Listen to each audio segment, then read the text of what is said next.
പുതിയൊരു വീഡിയോയിലേക്ക് എല്ലാവർക്കും സ്വാഗതം. ഇന്ന് നമ്മളുള്ളത് അതിരമ്പള്ളിയിലുള്ള കാസ റിയോ എന്ന് പറഞ്ഞിട്ടുള്ള ഒരു റിസോർട്ടിലാണ്. ഇവിടെ ഒരു മീറ്റപ്പിനായിട്ട് വന്നാണ്. അപ്പോഴാണ് നമ്മളുടെ നാട്ടിൽ പറമ്പിലും റോഡ് സൈഡിലും ഒക്കെയുള്ള ബഫല്ലോ ഗ്രാസ് ഇവിടെ ശ്രദ്ധയിൽപ്പെട്ടത്. വളരെ ഭംഗിയായിട്ടാണ് ഇവിടെ ഇവർ ഈ ലോൺ ചെയ്തിട്ടുള്ളത്. അടുത്തുനിന്ന് നോക്കുമ്പോൾ നമുക്കിങ്ങനെ തോന്നുമെങ്കിലും അല്പം മാറി നമ്മൾ നിന്ന് നോക്കുകയാണെങ്കിൽ ഇത് വളരെ ഭംഗിയായിട്ട് വളരെ രസമായിട്ട് നമുക്ക് തോന്നും. നമ്മുടെ ഗാർഡനിൽ തണലുള്ള സ്ഥലത്തൊന്നും സാധാരണ രീതിയിൽ മെക്സിക്കൻ ഗ്രാസ് ഒന്നും വളരാൻ സാധ്യതയില്ല. അപ്പോൾ അവിടെ എല്ലാം പറ്റിയ ഒന്നാണ് ഈ ബഫല്ലോ ഗ്രാസ്. ബഫല്ലോ ഗ്രാസ് കൊണ്ട് ഇവർ പാർക്ക് വളരെ മനോഹരമാക്കിയിട്ടുണ്ട്. അതിൻ്റെ കുറേ കാഴ്ചകളിലേക്ക് നമുക്ക് പോകാം. അതുപോലെ ഈ ബഫല്ലോ ഗ്രാസ് നടന്നത് എങ്ങനെയാണെന്നൊക്കെ നമുക്ക് നോക്കാം. അപ്പോൾ അതിന് മുമ്പായിട്ട് ഇവിടെയുള്ള കുറച്ച് കാഴ്ചകൾ നമുക്ക് കാണാം.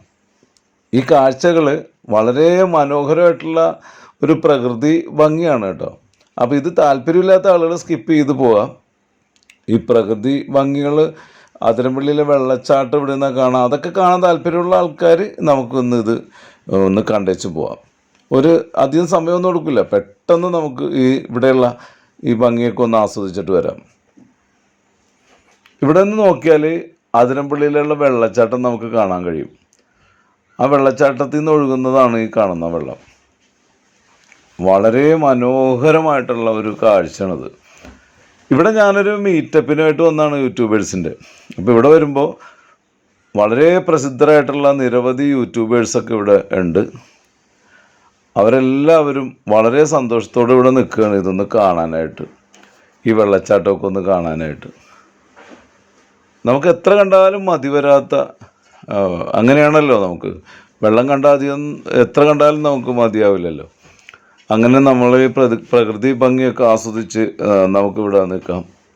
കാസ റിയോ എന്ന് പറഞ്ഞിട്ടുള്ള റിസോർട്ടിൽ നിന്നാൽ നമുക്ക് അതിരമ്പള്ളിയിലെ ഈ വെള്ളച്ചാട്ടം നല്ല മനോഹരമായിട്ട് കാണാൻ കഴിയും. ഇവരതിനു വേണ്ടി തന്നെയാണ് ഇവിടെ ഒരു വാച്ച് ടവർ ഉണ്ടാക്കിയിട്ടുള്ളത്. കൂടാതെ ഇവിടുത്തെ ലോണ്, പാർക്ക് എത്ര മനോഹരമാണെന്ന് നമുക്കിത് കാണുമ്പോൾ അറിയാൻ കഴിയും. ഒരു ലോണിൻ്റെ നടുക്കാണ് ഇവരിവിടെ സ്വിമ്മിംഗ് പൂൾ ഉണ്ടാക്കി വെച്ചിട്ടുള്ളത്. അതുകൊണ്ട് തന്നെ നല്ല രസമാണ്. കുട്ടികൾക്ക് കളിക്കാനുള്ള ഒരു പാർക്കുണ്ട് ഇവിടെ. അത് ആനേനെയൊക്കെ ഉണ്ടാക്കി വെച്ചിട്ടുണ്ട്. ഒറിജിനലായിട്ടുള്ള ആനേനെ പോലെ തന്നെ തോന്നുന്ന ആനയുണ്ട്. ഒക്കെ ഈ പാർക്കിൻ്റെ ഒരു പ്രത്യേകതയാണ് കേട്ടോ. നമ്മൾ ഇത്രയൊന്നും പ്രതീക്ഷിച്ചിട്ടല്ല ഇവിടെ എത്തിയത്. പക്ഷെ വന്നു കഴിഞ്ഞപ്പോൾ വളരെ വളരെ മനസ്സിന് വളരെ സന്തോഷം നൽകുന്ന ഒന്നാണ്. അല്പം ആശ്വാസം നമുക്ക് കിട്ടാനായിട്ടാണ് നമ്മൾ ഇതുപോലെയുള്ള സ്ഥലങ്ങളിൽ വരുന്നത്. അപ്പോൾ 100% അതിനോട് നീതി പുലർത്തുന്ന ഒരു റിസോർട്ടിലാണ് ഞങ്ങൾ എത്തിപ്പെട്ടത്. കാസ റിയോ അവിടുത്തെ സർവീസും ഒക്കെ വളരെ വളരെ നമുക്ക് എങ്ങനെയാണോ ഒരു സർവീസ് വേണ്ടത് അതേ രീതിയിൽ തരുന്ന ഒരു സ്ഥലമാണ്. നമുക്കപ്പോൾ ബഫല്ലോ ഗ്രാസിൻ്റെ കൂടുതൽ വിശേഷങ്ങളാണ് നമുക്കറിയേണ്ടത്. ബഫല്ലോ ഗ്രാസ് ഇവിടെ തോട്ടത്തിന് ഭംഗിയാക്കുമ്പോൾ ചിത്രശലഭങ്ങൾക്ക് വേണ്ടിയുള്ള കിളിക്കിച്ചെടികളൊക്കെ ഈ തോട്ടത്തിൽ ഇവർ വെച്ച് പിടിപ്പിച്ചിട്ടുണ്ട്. ഇവിടെ കുന്നുകളും ചരിവുകളും കുന്നും ചരിവുകളായിട്ടൊക്കെ ഇവിടെ ഉണ്ട്. ഇതിലെല്ലാത്തിലും ഇവർ ചെയ്തു വെച്ചിട്ടുള്ളത് ബഫല്ലോ ഗ്രാസ് തന്നെയാണ്. ബഫല്ലോ ഗ്രാസ് ആകുമ്പോൾ മെയിൻ്റനൻസ് ഫ്രീ ആണ്. ഇത് 15 ദിവസം കൂടുമ്പോൾ ഒരിക്കലും വന്ന് നമ്മൾ ഗാർഡനറെ വിളിച്ചത് കട്ട് ചെയ്യിക്കണ്ട. നമുക്കൊരുവിധം കുഴപ്പമില്ലാത്തൊരു സമയം വരുമ്പോൾ മാത്രം ഇത് കട്ട് ചെയ്താൽ മതി. അതുകൂടാതെ ഇത് വെച്ച് പിടിപ്പിക്കാനും ബുദ്ധിമുട്ടില്ല. നമ്മളുടെ വീടിൻ്റെ പരിസരത്തുള്ള പറമ്പിലോ അല്ലെങ്കിൽ റോഡരികിലോ ഒക്കെ ഈ ബഫല്ലോ ഗ്രാസ് ധാരാളമായിട്ടുണ്ടാവും. ബഫല്ലോ ഗ്രാസ് അവിടെ നിന്ന് കുറച്ച് മണ്ണോടുകൂടി കട്ട് ചെയ്തെടുക്കുക. ഇപ്പോൾ ഞാൻ കാണിച്ചു തരാം ബഫല്ലോ ഗ്രാസ് പറമ്പിലൊക്കെ ഉള്ളത്. ഇപ്പോൾ നമ്മൾ ഈ കാണുന്ന പറമ്പിലൊക്കെ ബഫല്ലോ ഗ്രാസാണ് ഈ നിൽക്കുന്നത്. ഇത് എന്തെങ്കിലും മൺവെട്ടിക്കോ എന്തെങ്കിലും സംഭവത്തിൽ കുറച്ച് മണ്ണോടുകൂടി ഇളക്കി എടുക്കുക.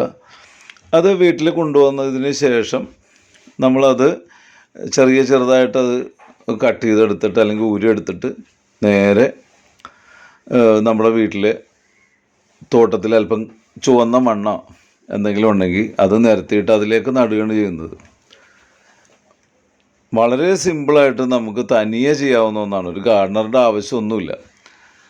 അതിനായിട്ട് ചെയ്യേണ്ടത് ചുവന്ന മണ്ണ് നിർബന്ധമാണ്. കാരണം അതാകുമ്പോൾ പെട്ടെന്ന് മുളച്ചു വരും. അതില്ലെങ്കിൽ കുഴപ്പമൊന്നുമില്ല, നമ്മൾ പറഞ്ഞതേ ഉള്ളൂ. അതിൻ്റെ മുകളിലായിട്ട് അല്പം ആറ്റുമണൽ, ചരൽ എന്നൊക്കെ പറയില്ലേ, കെട്ടിടം പണിക്കുള്ള എംസാൻ്റെ അല്ല, അതല്പം വിതറിയിട്ട് എല്ലുപൊടി, വേപ്പിൻ പിണ്ണാക്ക് ഇതും അതിൻ്റെ കൂടെ ഇട്ട് കൊടുക്കണം. അപ്പോൾ അതിൻ്റെ വേര് നന്നായിട്ട് പിടിച്ചു വരാനായിട്ടാണ് എല്ലുപൊടി നമ്മൾ ഉപയോഗിക്കുന്നത്. വേപ്പിൻ പിണ്ണാക്ക് ഉപയോഗിക്കുന്നത് കീടങ്ങൾ ഇതിനെ ഉപദ്രവിക്കും. നമ്മളുടെ എല്ലാ ചെടികളെയും കീടങ്ങൾ ഉപദ്രവിക്കുന്നത് പോലെ ഇതിനെയും ഉപദ്രവിക്കും. അങ്ങനെ ഉപദ്രവിക്കാതിരിക്കാനാണ് നമ്മൾ വേപ്പിൻ പിണ്ണാക്ക് ഇട്ട് കൊടുക്കുന്നത്. എന്നിട്ട് നമ്മൾ ഈ പുല്ല് ചെറുതായിട്ട് ഇതിൽ വേര് ഓരോന്നും വേരടക്കം കുത്തിപ്പിടിപ്പിക്കുക. നല്ല മനോഹരമായിട്ടുള്ളൊരു ലോണ് നമുക്ക് ഉണ്ടാക്കിയെടുക്കാൻ കഴിയും. നമസ്കാരം. ഒന്ന് പരിചയപ്പെടുത്താമോ? എൻ്റെ പേര് സുരേഷ്, വീട് കോട്ടയാണ്. കാസാറി റിസോർട്ടിലെ മെയിൻ്റനൻസ് ഇൻചാർജും ലാൻഡ്സ്കേപ്പ് കാര്യങ്ങളെല്ലാം നോക്കുന്ന ഞാനാണ്. ശരി. ഇവിടെ വന്നു കഴിഞ്ഞപ്പോഴേ ഇവിടെ കുറേ അത്ഭുതപ്പെടുത്തുന്ന കുറേ പ്ലാന്റ്സുകൾ കാണാം. അതുപോലെ ലാൻഡ്സ്കേപ്പിന് ഉപയോഗിച്ചേക്കുന്നത് ബഫല്ലോ ഗ്രാസ് ആണ്. അതെ, അപ്പോൾ ഇതിനൊക്കെ കുറെ അധികം പ്രത്യേകതകളുള്ള ഒന്നാണ്. ലോണിന് ഉപയോഗിച്ചിരിക്കുന്നത് ബഫല്ലോ ഗ്രാസ് ആണ്. അതെന്താണ് അതിന്റെ പ്രത്യേകത? ബഫല്ലോ ഗ്രാസ് എന്ന് പറഞ്ഞാൽ നമുക്കത് ബഫല്ലോ ഗ്രാസ് ഒരു പ്രാവശ്യം വന്ന് പടർന്നു കഴിഞ്ഞാൽ പിന്നെ അതിനകത്ത് ബാക്കി കളകൾ കാര്യങ്ങളൊന്നും വരില്ല. പിന്നെ നമ്മൾ കട്ട് ചെയ്തിട്ട് കഴിഞ്ഞാൽ നല്ല ഭംഗിയായിട്ട് നമ്മൾ മെയിൻറ്റെയിൻ ചെയ്ത് കഴിഞ്ഞാൽ നല്ല ഭംഗിയായിട്ട് എടുക്കും. മറ്റേനേക്കാൾ മെയിൻറ്റെയിൻ ചെയ്യാൻ ഈസിയാണ് നമുക്ക് ബഫല്ലോ ഗ്രാസ്. ഷെയ്ഡിലും നന്നായിട്ട് വളരും. അതെ, ഷെയ്ഡിലും വളരും. പിന്നെ ലീഫിന് ഇത്തിരി ബ്രോഡായിട്ടുള്ള ലീഫ് ആയതുകൊണ്ട് അതെ കവർ ചെയ്യുകയും ചെയ്യും. ഒരു പ്രാവശ്യം കവർ ആയി കഴിഞ്ഞാൽ പിന്നെ അതിനകത്ത് കളകൾ വരുന്നത് വളരെ കുറവാണ്. അത് മെയിൻറ്റെയിൻ ചെയ്യാൻ ഈസിയാണ്. കാരണം നമുക്ക് ഇത്രയും വാസ്റ്റായിട്ട് ഏരിയ കൂടുതലുള്ളതുകൊണ്ട് നമുക്കത് കട്ട് ചെയ്യാനും പരീക്ഷിക്കാനുള്ള ഒരു ഇതിന് വേണ്ടിയിട്ടാണ് നമ്മൾ ബഫല്ലോ ഗ്രാസ് യൂസ് ചെയ്യുന്നത്. അതെ. ഈ അതിരപ്പള്ളിയുടെ അതായത് നമ്മളെ ഏറ്റവും ഭംഗിയുള്ള ആ ഭാഗമാണ്, പുഴയുടെ ഏറ്റവും ഭംഗിയുള്ള ഭാഗം. അപ്പോൾ അതുകൊണ്ട് ടൂറിസ്റ്റുകൾക്ക് എങ്ങനെയാണ് ടൂറിസ്റ്റുകളുടെ എക്സ്പീരിയൻസ് നിങ്ങളോട് ഷെയർ ചെയ്യാറുണ്ടല്ലോ? അവരുടെ എക്സ്പീരിയൻസ് എന്ന് പറഞ്ഞു കഴിഞ്ഞാൽ നമുക്ക് അവർ വന്ന് ഈ താഴോട്ട് ഈ പുഴ സൈഡിലേക്ക് ഇറങ്ങിക്കഴിഞ്ഞാൽ ഏത് ഗസ്റ്റാണെങ്കിലും ഹാപ്പി ആയിട്ടാണ് കണ്ടിട്ടുള്ളത്. കാരണം വെച്ചാൽ ഒരു ഫോറസ്റ്റിൻ്റെ അതേ ഒരു തീമിലാണ് നമ്മൾ ചെയ്തിരിക്കുന്നത്. കാരണം ഈ പച്ചപ്പ് എപ്പോഴും നമുക്കിവിടെ ഉണ്ടാവും. ഇപ്പോൾ അവിടെ ഫോറസ്റ്റിൽ കുറച്ച് പച്ചപ്പ് കുറയുന്ന സമയത്ത് പോലും നമ്മുടെ റിസോർട്ടിൽ ഫുൾ ഗ്രീനറി ആയിരിക്കും. അത് നമ്മൾ നട്ട് നനച്ച് ആ രീതിക്കാണ് പോകുന്നത്. ഈ ഗ്രാസ് ആയാലും എന്തായാലും നമ്മൾ വേനൽക്കാലത്തും നട്ട് നനച്ച് വളരെ ഇതായിട്ടാണ് പരീക്ഷിക്കുന്നത്.